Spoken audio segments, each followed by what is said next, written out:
68세 남자가 30년 만에 전철을 찾아왔습니다. 고생 많았지. 이거라도 받아. 100만 원이야. 하지만 그가 카페 문을 열고 들어간 순간 그의 인생이 완전히 뒤집히기 시작합니다.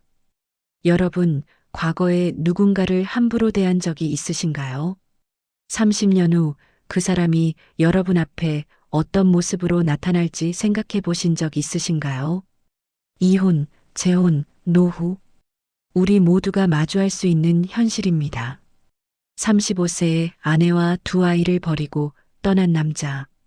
68세가 되어 명품으로 치장하고 전철을 찾아간 그날, 30년의 시간이 두 사람에게 보여준 진실은 무엇이었을까요? 지금부터 그 이야기를 시작합니다. 30년 전 가을 아침, 서울 변두리 낡은 연립주택 2층에서 35세 정숙은 새벽 5시에 일어나 부엌으로 향했는데 창밖은 아직 어두웠고 찬 공기가 집안을 가득 채우고 있었습니다. 부엌에서 8살 딸 선영과 5살 아들 준호를 위한 도시락 2개를 준비하기 시작했는데 낡은 가스레인지에 불을 붙이자 파란 불꽃이 약하게 타올랐고 냉장고를 열어보니 김치와 계란 2개, 시금치 조금이 전부였지만 정숙은 정성껏 계란을 프라이팬에 올려 지글지글 익히며 노른자가 터지지 않도록 조심스럽게 뒤집었습니다. 밥을 도시락 2개에 나눠 담고 김치를 작게 썰어 넣은 뒤 계란을 반으로 나눠 각각 담아내는 손길에서 어머니의 마음이 느껴졌고 시금치는 간장에 살짝 묻혀서 넣어 작지만 정성스러운 도시락을 완성했습니다. 거실 탁자 위에는 남편 태수가 어젯밤 두고 간 생활비 봉투가 놓여 있었는데 정숙은 봉투를 열어 10,000원짜리 20장을 세어보며 20만 원이라는 금액을 확인했고 월세 50만 원에 공과금 10만 원, 아이들 학원비 20만 원을 생각하면 턱없이 부족한 금액이었기에 깊은 한숨만 내쉬며 봉투를 서랍에 넣을 수밖에 없었습니다. 바로 그때 현관문이 삐걱거리며 열리는 소리가 들렸고 술 냄새를 풍기는 태수가 비틀거리며 들어왔는데 헐겁게 풀린 넥타이와 구겨진 셔츠 차림으로 정숙을 힐끗 보더니 아무 말 없이 안방으로 들어가는 모습에서 뭔가 심상치 않은 기운이 느껴졌습니다. 방 안에서 옷장을 여는 소리와 서랍을 뒤지는 소리, 그리고 지퍼를 잠그는 소리가 들려 정숙이 방문 앞에 섰는데 태수는 큰 가방에 양복 2벌과 와이셔츠 몇 장, 속옷들을 차례로 담아내고 있었고 정숙이 조심스럽게 어디 가느냐고 묻자 태수는 가방 지퍼를 잠그며 출장 간다고 차갑게 대답했습니다. 정숙이 언제 돌아오느냐고 물었을 때 돌아온 답은 충격적이었는데 안 돌아올 수도 있다는 말과 함께 이혼하고 싶다는 선언, 더 이상 이렇게 못 살겠다며 아이들은 알아서 키우라는 통보를 던지는 태수의 목소리는 얼음장처럼 차가웠습니다. 정숙이 떨리는 손으로 그의 팔을 붙잡으며 여자가 생긴 거냐고 물었을 때 태수는 정숙의 손을 거칠게 뿌리쳤고 정숙의 손등이 문틀에 부딪히며 따끔한 통증이 느껴졌는데 태수는 명문대 나온 자신이 왜 그런 천한 여자와 살아야 하느냐며 소리를 질렀고 친정 빚을 갚아준 것만으로도 감사해야 한다는 말과 함께 정숙 때문에 인생이 망쳤다며 원망을 쏟아내고는 가방을 들고 현관으로 향했습니다. 정숙이 다시 한번 그의 팔을 붙잡으려 했지만 태수는 더욱 거칠게 밀쳐냈고 문을 쾅 소리내며 닫고 나가버렸는데 정숙은 그 자리에 주저앉아 차가운 시멘트 바닥에 무릎을 대고 눈물을 흘렸지만 방에서 아이들이 뒤척이는 소리가 들리자 얼른 눈물을 닦고 일어나 수돗물로 얼굴을 씻어냈습니다. 거울 속에 비친 자신의 모습을 보니 눈이 빨갛게 충혈되어 있었고 찬물로 여러 번 눈을 씻어내며 마음을 다잡은 정숙은 선영이가 일어나자 밝게 웃으며 아침 인사를 건넸는데 아무 일도 없었다는 듯 평온을 가장하는 모습이 애처로웠고 그날 이후 태수는 정말로 돌아오지 않았습니다. 그날 밤 아이들을 재운 뒤 거실에 혼자 앉아있던 정숙은 선영이는 금방 잠들었지만 준호는 칭얼거리며 아빠는 언제 오느냐고 물어 정숙이 곧 온다고 거짓말을 하며 아이의 등을 토닥이고 자장가를 불러 결국 잠재운 뒤에야 거실로 나올 수 있었습니다. 텔레비전도 켜지 않은 고요한 거실에서 시계 초침 소리만 똑딱똑딱 울리는 가운데 정숙은 서랍에서 오래된 통장을 꺼내 해진 표지와 다른 모서리를 보며 잔액 80만 원이라는 숫자를 확인했는데 마지막 입금은 2달 전 태수가 넣어준 월급이었고 그 이후로는 아무런 입금 기록이 없었습니다. 낡은 계산기를 꺼내 하나하나 숫자를 눌러가며 계산을 시작했는데 월세 50만 원을 누르고 공과금 10만 원을 더하고 아이들 학원비 20만 원을 더해 합계 80만 원이 나왔으며 통장에 돈 80만 원과 태수가 남긴 20만 원을 합치면 100만 원인데 고정 지출 80만 원을 빼면 남는 건 고작 20만 원으로 한 달을 버텨야 하는 식비로는 턱없이 부족한 금액이었습니다. 정숙은 계산기를 내려놓으며 절로 나오는 한숨을 쉬었지만 올 시간조차 없다는 듯 종이와 펜을 꺼내 해야 할 일들을 하나하나 적기 시작했는데 일자리 구하기, 아르바이트 알아보기, 집 정리하기, 아이들 학교 상담하기를 차례로 적어가며 펜을 쥔 손에 힘을 주었고 종이에 글씨가 눌러 쓰여지는 모습에서 정숙의 결심이 느껴졌습니다. 다음 날 새벽 일찍 일어난 정숙은 아이들을 학교와 유치원에 보낸 뒤 동네를 돌아다니며 일자리를 알아보기 시작했는데 슈퍼마켓 앞에 붙어 있는 구인 광고를 발견하고 안으로 들어가 주인 아주머니와 짧은 대화를 나눈 끝에 새벽 6시부터 오후 2시까지 일하며 월 50만 원을 받는 조건으로 내일부터 출근하기로 했습니다. 슈퍼를 나와 식당 골목으로 향하는 발걸음은 무거웠지만 멈출 수 없었고 몇 군데 식당 문을 두드리며 일자리를 알아보던 중 한 식당 주인이 점심시간에 와보라며 건넨 제안으로 오후 2시 30분부터 5시까지 설거지 일을 하며 월 50만 원을 받기로 했는데 하루에 2군데를 다니며 받는 돈은 합쳐서 월 100만 원이었지만 그것만으로는 부족했습니다. 저녁에 학교 앞에서 선영이를, 유치원 앞에서 준호를 데리러 가는 정숙은 두 아이의 손을 꼭 잡고 집으로 돌아오며 선영이가 아빠는 어디 갔느냐고 물었을 때 아무 대답도 할 수 없었고 집에 도착해 저녁을 먹이고 숙제를 봐주며 보내는 시간이 그나마 정숙에게는 위안이 되었습니다. 밤 10시가 되어 아이들이 잠들자 시작되는 정숙의 두 번째 일과는 동네 아주머니에게 받아온 봉투 접기 부업이었는데 한 장에 5원씩 받는 이 일로 1000장을 접으면 5천 원을 벌 수 있었고 정숙은 매일 2000장씩 접어 1만 원을 벌기로 마음먹었습니다.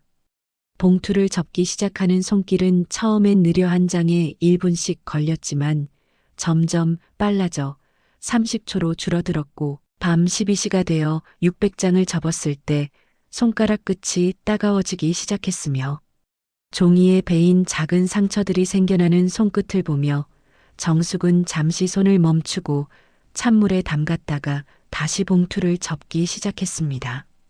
밤 2시가 되어 1200장을 접으며 끊어질 듯 아파오는 허리와 뻐근해진 목을 주무르며 잠시 쉬었다가 5봉투를 접어나갔고 밤 4시가 되어서야 2000장을 모두 접어내며 손가락에 잡히기 시작하는 굳은 살을 보며 정숙은 접은 봉투들을 박스에 담아 정리했습니다. 방으로 들어가 눈을 감지만 쉽게 오지 않는 잠 때문에 천장을 바라보며 태수가 내뱉은 말들이 귓가에 계속 맴돌았는데 천한 여자, 내 인생 망쳤어. 친정 빚이나 갚아라는 그 말들이 가슴을 파고들었지만 정숙은 이불을 끌어안으며 조용히 눈물을 흘렸고 아이들이 깰까봐 소리 내지 않고 눈물만 흘리는 밤이 계속되었습니다. 새벽 5시에 울리는 알람 소리에 정숙은 눈물을 닦고 일어나 다시 하루를 시작했는데 슈퍼로 향하는 발걸음은 무거웠지만 멈출 수 없었고 손에는 굳은 살이 박이고 얼굴에는 지친 기색이 역력했지만 아이들 앞에서만큼은 밝게 웃으려 애쓰는 모습이 애처로웠으며 그렇게 하루하루가 반복되는 삶이 이어졌습니다.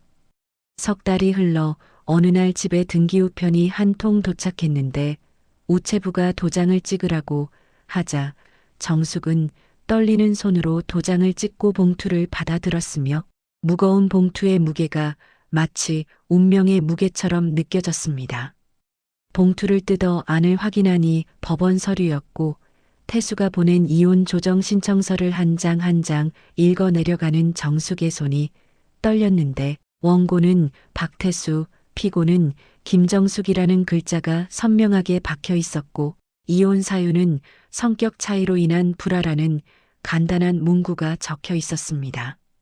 위자료 항목에는 해당 없음, 재산분할 항목에도 해당 없음, 양육권은 김정숙에게 부여함, 양육비는 지급하지 않음이라는 내용을 읽으며 정숙은 믿을 수 없다는 표정을 지었는데 위자료도 없고 재산분할도 없고 양육비도 없다는 것이 도저히 이해가 되지 않았지만 현실이었습니다. 정숙은 펜을 들고 한참을 망설이며 서류를 내려다봤는데 도장을 찍어야 할 서명란 앞에서 손이 떨려 펜을 제대로 잡을 수 없었고 부엌에서 준호가 엄마 배고프다고 부르는 소리가 들려 정숙은 결국 펜을 들어 서명란에 김정숙이라는 이름을 적고 도장을 꺼내 꾹 눌러 찍었으며 빨간 도장 자국이 종이에 선명하게 찍히는 순간 정숙의 눈에서 눈물이 흘러내렸습니다. 서류를 봉투에 넣고 봉하는 손길이 무거웠고 다음날 우체국에 가서 등기로 보낸 뒤 집으로 돌아오는 길 정숙의 발걸음은 한없이 무거웠으며 하늘을 올려다보니 구름 한 점 없는 맑은 하늘이었지만 정숙의 마음속은 먹구름으로 가득했고 집에 도착하기 전 눈물을 닦아내고 아이들 앞에서는 밝은 얼굴을 지으려 애썼습니다. 한 달 후 이혼 확정 통지서가 도착했고 정숙은 그 서류를 서랍 깊숙이 넣어두며 다시는 꺼내보지 않을 것처럼 단단히 닫아버렸는데 마치 지난 시간을 봉인하는 것처럼 보였고 이제 정숙은 정말로 혼자가 되었으며 두 아이와 함께 새로운 삶을 시작해야 한다는 현실 앞에 서게 되었습니다. 이혼 후 몇 달이 더 흐르는 동안 정숙은 하루에 2군데를 다니며 일하고 밤에는 봉투를 접는 생활을 이어갔지만 밀린 월세가 3달치가 되자 집주인이 찾아와 더 이상 기다릴 수 없다며 나가라고 통보했고 정숙은 어쩔 수 없이 짐을 싸기 시작했습니다. 많지 않은 짐들을 박스에 담으며 정숙은 친정 어머니에게 전화를 걸어 잠깐 내려가도 되겠냐고 조심스럽게 물었는데 어머니는 아무 말 없이 오라고 하셨고 정숙은 아이들을 데리고 시외버스 터미널로 향했으며 4시간을 달려 어머니가 계신 시골 마을에 도착했습니다.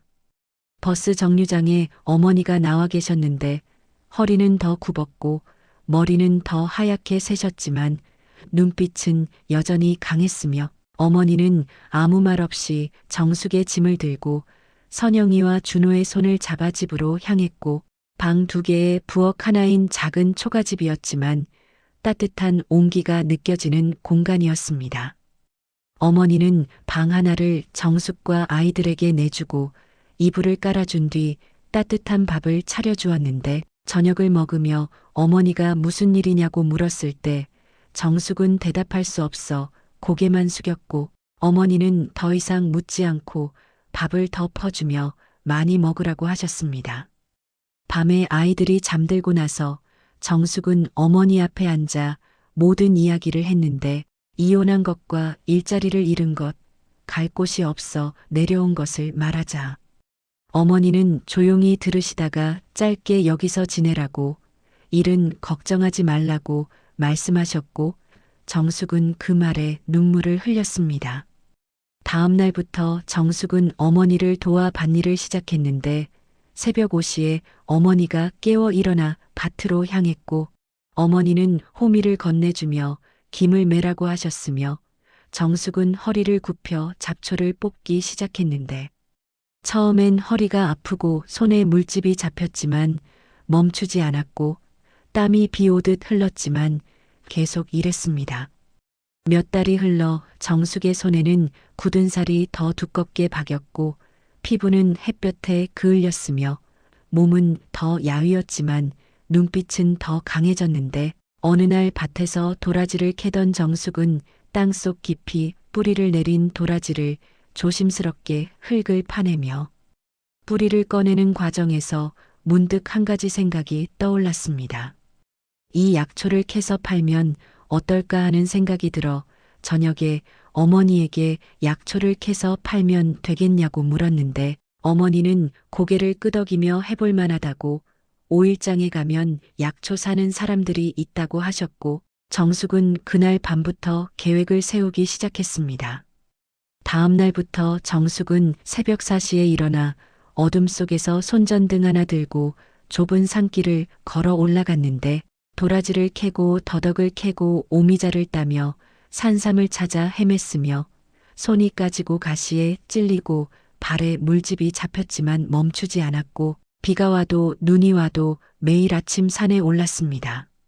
일주일에 한 번 5일장이 열리는 날 정숙은 캔 약초를 광주리에 담아 장으로 향했는데 약초 코너에 자리를 펴고 도라지와 더덕, 오미자를 내놓았으며 지나가던 사람들이 멈춰 서서 약초를 만져보고 냄새를 맡았고 한 할머니가 도라지 2근을 사며 2만 원을 건넸을 때 정숙은 손이 떨렸으며 그날 오후 5만 원을 벌었는데 많은 돈은 아니었지만 정숙에게는 새로운 희망이었습니다. 10년이라는 세월이 흐르는 동안 정숙은 매일 아침 산에 올라 약초를 캤고 일주일에 한 번 장에 나가 약초를 팔았는데 처음엔 5만 원씩 벌었지만 점점 10만 원, 20만 원, 30만 원으로 늘어났으며 몇 년 후 근처 한약방에서 정기적으로 납품해달라는 연락이 왔고 거래처가 하나둘 늘어나기 시작했습니다. 정숙은 작은 창고를 빌려 약초를 보관하고 포장하는 작업을 시작했는데 혼자서는 힘들어 동네 아주머니 2분을 고용했고 사업은 점점 커져 이웃 마을과 이웃시로 확대되었으며 전국의 한약방에 약초를 납품하는 도매상으로 성장했습니다. 아이들은 건강하게 자라났는데 선영이는 고등학생이 되어 전교 1등을 하며 한의대에 가고 싶다는 꿈을 키웠고 준호는 중학생이 되어 키가 훌쩍 커서 정숙보다 머리 하나가 더 컸으며 축구를 좋아했지만 공부도 열심히 해서 의대에 가고 싶다는 목표를 세우고 있었습니다. 어느 날 저녁 선영이가 엄마 아빠는 언제 오느냐고 물었을 때 정숙은 대답할 수 없었는데 준호가 누나를 대신해 안아도 된다며 엄마만 있으면 된다고 말하는 모습에서 정숙의 눈에 눈물이 고였고 이번에는 슬픔이 아닌 고마움과 자랑스러움이 섞인 눈물이었으며 정숙은 2 아이를 안으며 사랑한다고 말했습니다. 또 10년이 흘러 정숙이 55세가 되었을 때 사업은 더욱 커져 작은 한의원을 인수할 수 있을 만큼 성장했고 정숙은 한마음 한방병원을 열었는데 선영이는 한의대를 졸업하고 한의사 면허를 따서 어머니의 병원에서 일하기 시작했으며 준호는 의대를 졸업하고 의사 면허를 따서 요양병원을 개원했습니다. 그렇게 또 10년이 흘러 정숙이 65세가 되었을 때 한마음 한방병원은 전국 30개 지점을 둔 대형 체인으로 성장했고 직원은 500명이 넘었으며 회사 자산 가치는 500억 원에 달했는데 정숙은 강남 타워 팰리스에 아파트를 샀지만 자주 가지 않고 대신 북촌에 작은 한옥집을 사서 마당에는 매화나무를 심고 툇마루에는 화분들을 놓았습니다. 그곳에서 정숙은 조용히 지내며 아침마다 30분씩 명상을 하고 녹차를 우려 마시며 철학책을 읽는 평온한 일상을 보냈는데 30년이라는 세월 동안 35세에 모든 것을 잃었던 한 여자는 이제 65세가 되어 모든 것을 이룬 여성이 되어 있었고 그녀의 얼굴에는 깊은 평온함이 깃들어 있었습니다. 가을이 깊어가는 어느 날 북촌 한옥집 마당의 매화나무는 잎을 떨구고 있었고 노란 은행잎들이 툇마루에 떨어지는 평화로운 아침이었는데 정숙은 평소처럼 명상을 마치고 주방으로 가서 찻주전자에 물을 끓여 녹차잎을 다관에 넣고 뜨거운 물을 부어 차를 우렸습니다. 차를 마시며 툇마루에 앉아 책을 읽고 있던 정숙은 노자의 도덕경을 펼쳐 밑줄 친 구절들을 다시 읽어가며 여러 번 읽은 책이지만 읽을 때마다 새로운 의미가 느껴지는 순간이었는데 바로 그때 전화벨이 울렸고 핸드폰 화면에는 딸 선영이라는 이름이 떠 있었습니다. 전화를 받자 선영의 밝은 목소리가 들렸는데 어머니 안녕하세요. 오늘 저녁에 준호랑 같이 갈게요. 삼계탕 끓여주실 거죠라는 말에 정숙은 미소를 지으며 그래야지 너희가 오는 데라고 대답했고 선영이는 손주들도 데려갈게요. 할머니 보고 싶어 한다는 말에 정숙의 미소가 더 깊어졌으며 그래 다 데리고 와라고 대답한 뒤 전화를 끊었습니다. 정숙은 시장 갈 준비를 하려고 일어서는데 다시 전화벨이 울렸고 모르는 번호였지만 정숙은 잠시 망설이다가 전화를 받았는데 수화기 너머로 들려온 목소리는 낯익으면서도 오랜 시간이 지나 조금 쉰 듯한 음성이었고 정숙 씨 맞으시죠라는 물음에 정숙은 누구시냐고 물었습니다. 저 태수예요. 박태수 기억나시죠라는 말에 정숙의 손이 잠깐 굳었고 심장이 조금 빠르게 뛰었지만 목소리는 차분했는데 무슨 일이시냐고 묻자 태수는 그쪽 동네에 볼 일이 있어서 혹시 잠깐 들러도 되겠냐며 오랜만에 얼굴도 보고 새 아내도 소개시켜주고 싶다는 말에 정숙은 잠시 침묵했습니다. 30년이라는 긴 세월이 스쳐 지나가는 순간이었지만 정숙은 차분한 목소리로 언제냐고 물었고 태수가 이번 주 토요일 오후 2시쯤 괜찮으냐고 묻자 정숙은 알겠다고 대답했으며 전화를 끊은 뒤 정숙은 창밖을 바라보며 은행잎이 바람에 흩날리는 모습을 지켜봤고 그리고는 다시 따뜻한 차를 한 잔 더 우려 마시는 정숙의 얼굴에는 아무런 동요도 없었는데 30년이라는 시간이 그녀를 단단하게 만들어 놓았기 때문이었습니다.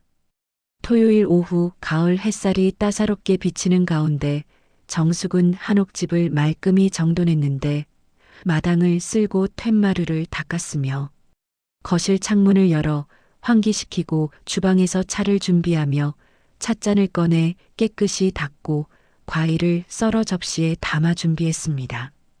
오후 2시가 되어 초인종이 울렸고 정숙은 현관으로 향해 깊은 숨을 한번 쉬고 문을 열었는데 거기에는 태수가 서 있었고 30년이라는 시간은 그를 완전히 바꿔놓았으며 머리는 백발이 되었고 얼굴에는 깊은 주름이 팼으며 허리는 조금 굽었고 눈가에는 기미가 생겼지만 옷차림은 화려했는데 명품 브랜드 로고가 선명한 재킷과 광택이 나는 구두, 손목에는 금빛이 반짝이는 고급 시계와 손가락에는 반지까지 차고 있었습니다. 그 옆에는 30대 중반으로 보이는 여자가 서 있었는데 염색한 긴 머리와 짙은 화장, 붉은 입술, 몸에 딱 달라붙는 원피스, 어깨에는 명품 브랜드 로고가 큰 가방, 발에는 하이힐을 신은 모습이었고 태수가 밝게 웃으며 오랜만이야 정숙 씨 잘 지냈어요 라고 인사했을 때 정숙은 담담하게 들어오세요 라고 대답했습니다. 두 사람이 현관으로 들어와 신발을 벗으며 주변을 둘러보는데 여자가 한옥 특유의 나무 냄새와 오래된 목재 기둥, 낡은 신발장을 보며 킥킥거리는 소리가 들렸고 거실로 안내하자 태수와 여자가 방석에 앉으며 태수는 계속 주변을 둘러보았는데 해진 방석과 오래된 가구, 작은 텔레비전, 낡은 장롱을 보는 그의 입가에 미세한 미소가 번졌고 눈빛에 우월감이 스쳤습니다. 정숙은 주방에서 차를 가져와 찻잔에 차를 따르고 과일 접시를 내놓았는데 태수가 차를 한 모금 마시고 여기서 사세요. 좀 오래된 집이네요. 라고 말하자 옆에 있던 여자가 킥킥거리며 정말 오래됐네요. 불편하지 않으세요? 라고 거들었고 정숙은 담담하게 조용해서 좋아요라고 대답했습니다. 태수가 옆에 여자를 손짓하며 소개할게요. 제 아내 미란이에요. 우리 작년에 재혼했어요. 라고 말하자 미란이 건성으로 안녕하세요. 얘기 많이 들었어요. 라고 인사했고 정숙은 고개를 끄덕이며 차를 마셨는데 태수는 그동안 어떻게 지냈냐고 물었고 정숙이 조용히 지냈다고 짧게 대답하자 태수는 만족스러운 표정을 지으며 자신의 이야기를 늘어놓기 시작했습니다. 신삼동정이라는 이름의 칼. 태수는 차를 마시며 자신이 그 후에 인생이 좀 풀렸다고, 대기업 부장까지 했다고, 작년에 명예퇴직하고 퇴직금 8억을 받았다고 자랑스럽게 말했는데 미란이 옆에서 우리 오빠 정말 대단해요. 강남에 아파트도 있고요. 이번 달에 새 차도 뽑았어요. 수입차요라고 거들었고 태수가 웃으며 지금은 그 돈으로 여유롭게 살고 있어요. 여행도 다니고 맛있는 것도 먹고라고 말했습니다. 미란이 말을 이었는데 다음 달에는 제주도 가요.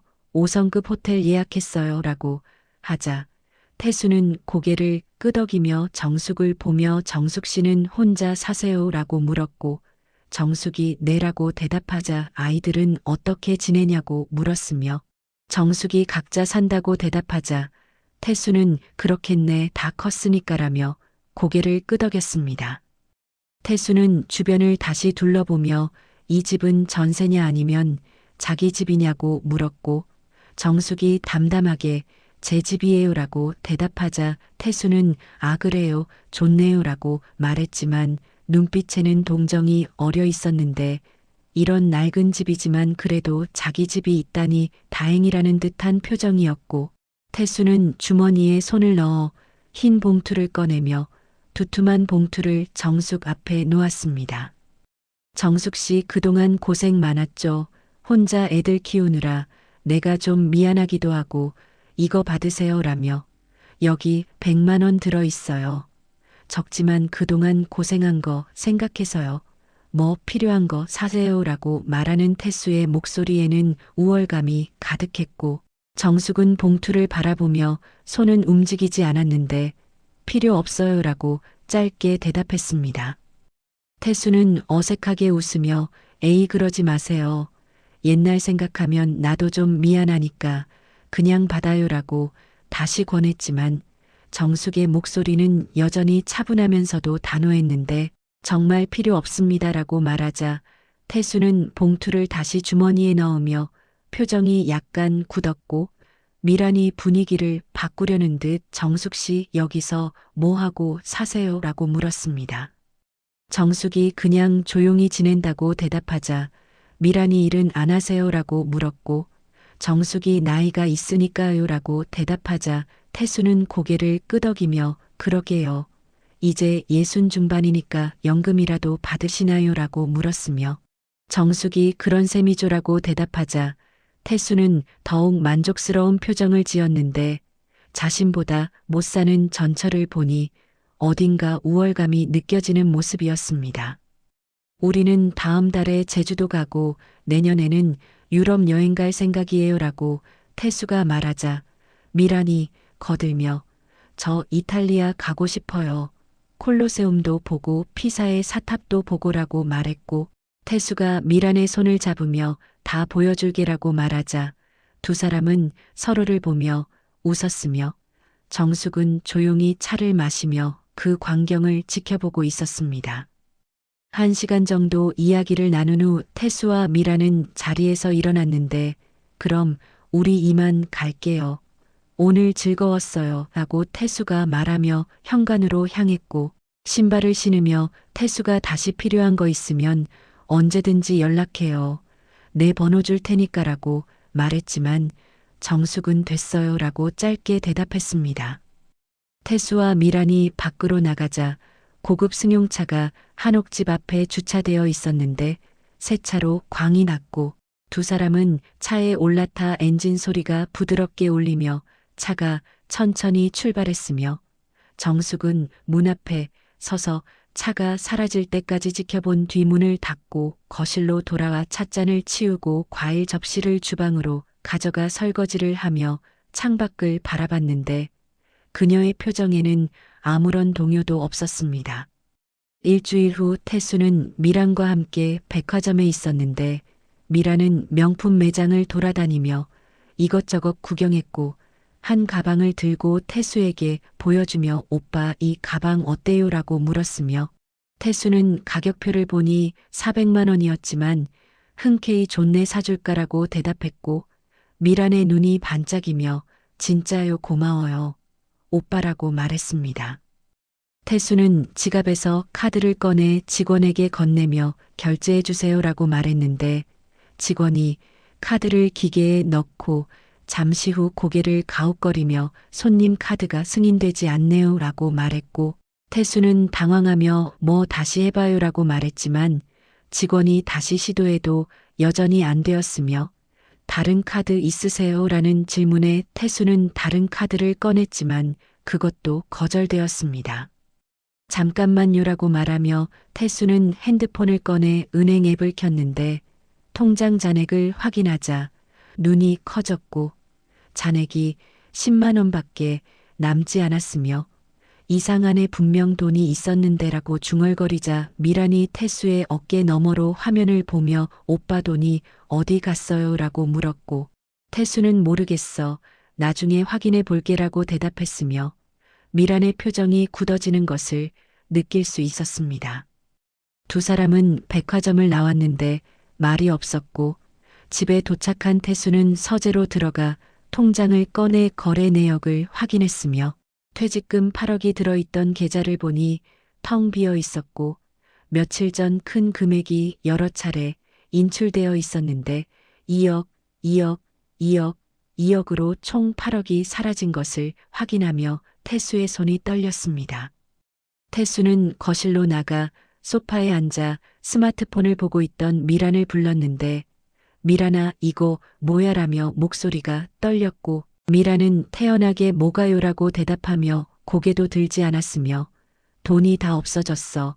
8억이 어디 갔어라고 태수가 물었지만 미란은 몰라요. 오빠가 알아서 하세요라며 싸늘한 태도를 보였습니다. 태수는 은행에 전화해 며칠을 기다린 끝에 담당자와 통화했는데 며칠 전 계좌에서 큰 금액이 인출되었다는 답변과 함께 본인 명의 계좌에서 본인 공인인증서로 이체되었다고 했으며 저 안 했어요. 누가 해킹한 거 아니에요라고 말했지만 보안 로그상 본인 공인인증서로 로그인되었고 비밀번호도 정확하게 입력되었다는 답변만 들을 수 있었고 태수는 전화를 끊고 미란을 쳐다봤습니다. 너 내 공인인증서 알아라고 물었지만 미란은 그러게요. 제가 알 리가 있나요라며 여전히 스마트폰을 보고 있었고 너 뭐 숨기는 거 있어라고 물었을 때 미란이 드디어 고개를 들어 눈빛이 차갑게 변한 채 숨기는 거요. 오빠가 숨기는 게 더 많은 거 아니에요. 전처 만나러 간 것도 저한테 말 안 했잖아요라고 말했으며 태수는 그건 그냥 인사차 간 거잖아라고 변명했지만 미라는 인사차요 전처한테 돈까지 주려고 했으면서요라고 말하며 가방을 챙기기 시작했습니다. 뭐해라고 묻자 미라는 저 잠깐 친구 만나고 올게요라고 대답했고 지금 이 상황이라고 태수가 소리쳤지만 미라는 대답도 하지 않고 나가버렸으며 문이 쾅 닫히는 소리와 함께 태수는 소파에 주저앉아 머리를 감싸 쥐었고 다음 날 아침 눈을 떴을 때 미라는 없었으며 그녀의 짐이 모두 사라져 있었고 옷장도 텅 비었고 화장대도 깨끗했으며 신발장에 그녀의 신발도 없었습니다. 태수는 미란의 전화번호로 전화를 걸었지만 꺼져 있었고 문자도 보냈지만 답이 없었으며 태수는 경찰서로 향했고 며칠 후 경찰로부터 충격적인 사실을 듣게 되었는데 윤미란이라는 이름은 가명이고 전문 결혼 사기꾼이라는 것, 이전에도 4건의 유사 사례가 있다는 말에 태수는 그 자리에 주저앉았으며 설상가상으로 미란은 태수 명의로 3억 원의 대출까지 받아놓은 상태였고 강남 아파트라고 자랑하던 집도 사실은 전세였으며 그마저 계약이 끝나가는 상황이었습니다. 하루아침에 11억의 빚을 진 태수는 신용불량자가 되어버렸고 첫 번째 결혼해서 낳은 자식들에게 연락을 시도했지만 모두 전화를 받지 않았으며 문자를 보내도 답이 없었고 결국 작은 고시원으로 이사할 수밖에 없었는데 3평도 안 되는 좁은 방에 창문도 제대로 열리지 않는 공간에서 천장을 바라보는 날들이 이어졌습니다. 석 달 후 태수는 당뇨 합병증으로 병원에 실려갔는데 스트레스로 혈당 관리가 안 되면서 급격히 악화된 상태였고 의사는 계속 이러다간 더 심각해질 수 있다고 경고했지만 태수에게는 병원비를 낼 돈조차 없었으며 병원을 나와 향한 곳은 고시원보다 더 열악한 쪽방촌이었고 화장실도 공용이고 벽은 곰팡이로 얼룩진 좁은 쪽방에 누워 태수는 30년 전 자신이 정숙에게 했던 말들을 떠올렸습니다.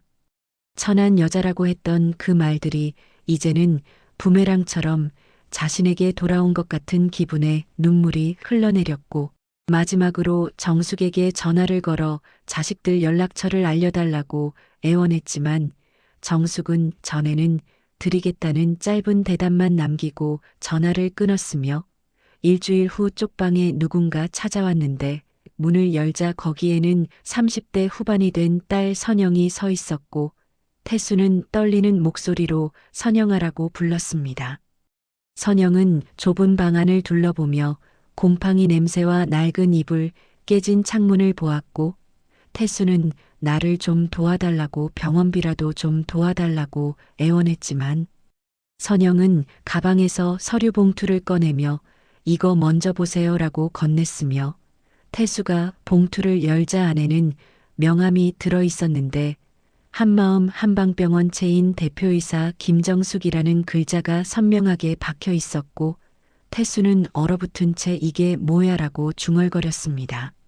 선영은 차분하게 설명하기 시작했는데 어머니는 지난 30년 동안 바닥에서부터 사업을 시작했고 약초 채취부터 시작해서 장에서 약초를 팔았으며 그 다음엔 한약방에 납품했고 10년 후에는 작은 한의원을 인수했으며 지금은 전국의 30개 병원을 운영하는 대표가 되었다고 설명했고 회사 자산 가치가 500억 원이라는 말에 태수는 입을 다물지 못했으며 북촌 한옥집은 본가일 뿐이고 평소에는 강남 타워 팰리스에서 산다는 말을 들었습니다. 저는 한의사예요. 어머니 병원에서 이사로 일하고 있고요. 준호는 요양병원 원장이에요라는 선영의 말에 태수의 손이 떨렸고 그럼 그날 내가 갔을 때는이라고 묻자 선영이 대답했는데 어머니는 다 알고 계셨어요. 당신이 올 거라는 것도 사기 당할 거라는 것도요라는 말에 태수는 충격을 받았으며 선영은 또 다른 서류를 꺼내 윤미란이라는 여자에 대한 조사 자료를 보여주며 어머니가 1년 전부터 그 여자를 추적하고 있었다고 그녀가 다른 사람들에게 사기를 치는 걸 알고 있었다고 말했습니다. 태수는 왜 말하지 않았냐며 소리쳤지만 선영은 차갑게 어머니께 물어봤어요. 왜 경고 안 하시냐고 아세요? 뭐라고 하셨는지라고 물었고 당신이 선택한 길이니 당신이 책임지라고 하셨다고 대답했으며 그날 100만 원 주려고 했던 것도 돈이 아까워서 거절한 게 아니라 당신의 오만함이 싫었던 거라고 말했고 30년 전 어머니를 천한 여자라고 불렀던 그 말들을 선영은 모두 기억하고 있었으며 어머니는 한 번도 당신을 원망하지 않고 오직 일에 매진하며 자식들을 키웠다는 말에 태수는 고개를 떨구었습니다.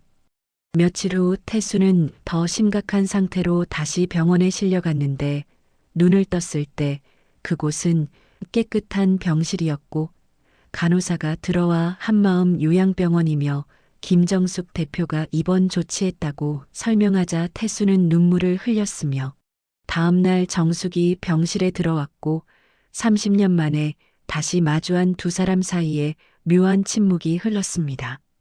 정숙은 창가에 서서 햇살을 받으며 평온한 표정을 짓고 있었고 태수가 왜 자기를 돕느냐고 묻자 정숙은 도와주는 게 아니에요. 그냥 인간으로서 당연한 일을 할 뿐이에요라고 대답했으며 태수가 미안하다며 울먹이자 정숙은 30년 전 당신이 날 버렸을 때 죽고 싶었어요. 하지만 아이들이 있었죠. 그 아이들 때문에 살았어요라고 차분하게 말했습니다. 당신을 미워했던 적도 있어요. 하지만 이제는 아니에요. 시간이 모든 걸 해결해줬어요. 라는 정숙의 말에 태수는 눈물을 흘렸고 정숙은 가방에서 봉투를 꺼내며 치료비는 준호가 처리할 거예요. 퇴원하시면 갈 곳도 알아봐 드릴게요라고 말했지만 고맙다는 태수의 말에 고맙다는 말은 필요 없어요. 우리는 이제 남이니까요라는 말을 남기고 병실을 나가는 정숙의 뒷모습을 바라보며 태수는 눈물을 흘렸습니다. 1년이 흘러 태수는 작은 요양원에서 생활하고 있었는데 치매가 진행되어 많은 것을 기억하지 못하는 상태였고 준호가 가끔 찾아와 건강을 체크했지만 태수는 그를 알아보지 못했으며 어느 날 정숙이 요양원을 방문해 멀리서 태수를 바라보았지만 가까이 가지는 않았고 옆에 있던 선영이 후회하냐고 묻자 정숙은 아니에요. 그 일이 없었다면 지금의 내가 없었을 거예요 라고 대답했으며 차를 타고 도심을 향해 가는 정숙의 얼굴에는 깊은 평온함이 깃들어 있었습니다. 그로부터 몇 년이 더 흘러 정숙은 70대가 되었고 한부모 가정과 저소득층 자녀들을 위한 사회복지재단을 설립했으며 재단 개소식 날 많은 사람이 모인 가운데 정숙이 단상에 올라 이야기를 시작했는데 저는 30년 전 아무것도 없었습니다.